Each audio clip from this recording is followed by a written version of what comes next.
Buongiorno, hello, I'm Elise. This is Florence, Italy, and this is my sketchbook.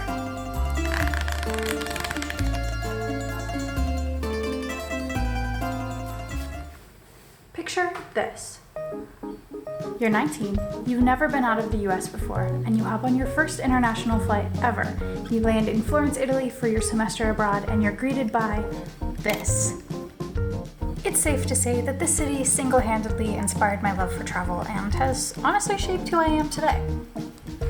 Okay, I'll admit it. It's easy to romanticize a city like Florence with centuries of art and culture and history condensed into one small city, but come sketch with me for a little bit and I'll show you. So, the journey begins with a rainy 6 a.m. flight, but it's all worth it because I landed in Florence before 10 a.m. and I was able to have my morning coffee with a beautiful view of the Duomo. This was my third visit to the city and it kind of in a way felt like I was returning to a home.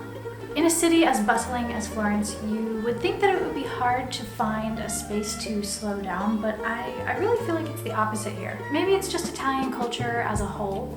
Regardless, there are so many third spaces here, like this nice little ledge that I found overlooking Ponte Vecchio.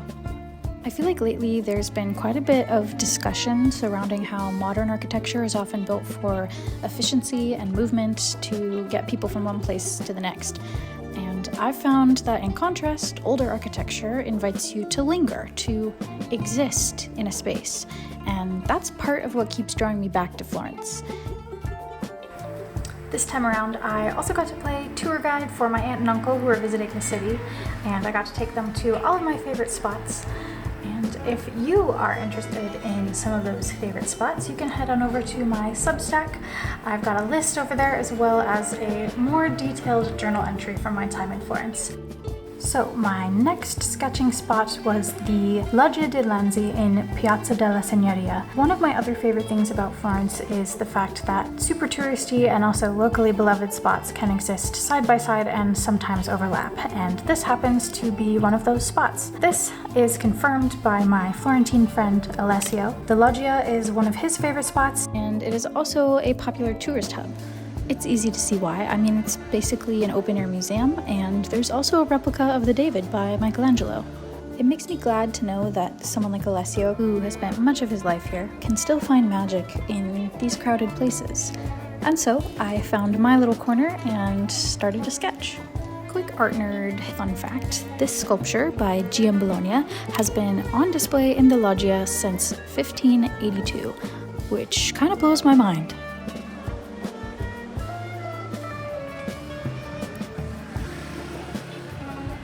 And so later, while I was doing some work, I found myself in this cafe with the absolute best view of the Duomo, and so of course I had to paint it. The Duomo is a bit of an intimidating subject, however inspiring, so I started with a warm-up sketch and it was alright. I wasn't loving it, so I decided to loosen up with some watercolors. This one definitely reminded me of some of the postcards that you can get at the paper shops in Florence, so I like how it turned out. After that, I went for a stroll and... oh, do you hear that? Wait, yeah, no, I definitely hear that. Oh, yeah, no, it's my favorite art store in Florence calling my name and telling me that I need to buy watercolors. And I did just that. I picked up some handmade Italian watercolors and a new brush, and if you stay tuned until the end of this video, you can see the painting that I created inspired by the Tuscan countryside with these beautiful colors. I also love how the city feels like there's so much possibility. You never know when you're going to make a new friend or find your new favorite pasta dish in an unsuspecting trattoria. Which, spoiler alert, is exactly what happened upon meeting Rosa. At 19, Rosa had spent the last year in France, and I really admired her courage and her sense of adventure, and I was reminiscing about when I was 19 and experiencing this city for the first time. We were staying at the same hostel, so on a whim I invited her to grab some dinner with me. We chatted about our adventures and headed across to the other side of the river, a little bit outside of the city center, to try some slightly more authentic Florentine cuisine. We had trippa and pasta alla chiantigiana, and then to end the night we had gelato, and I had the best pistachio gelato I think I've ever had.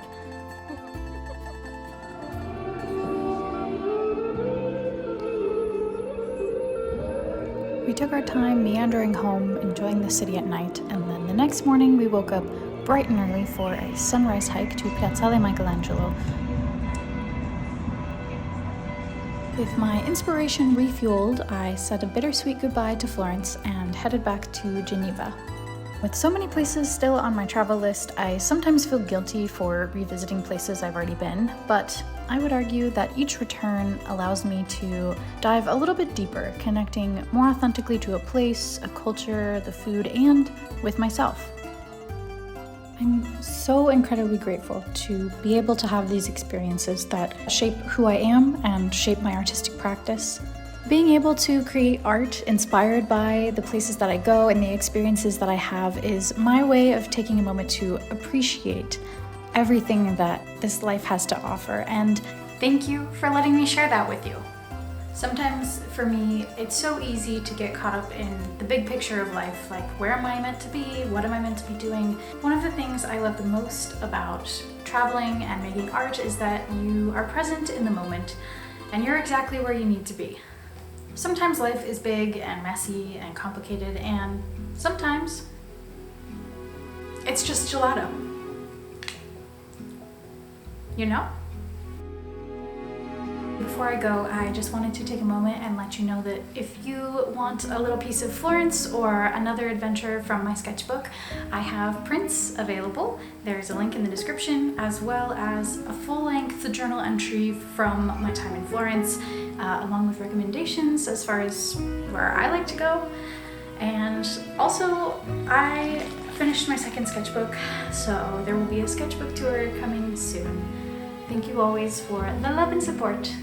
See you soon. Ciao for now. Yes, I 100% used this video as an excuse to buy gelato for the house, so cheers.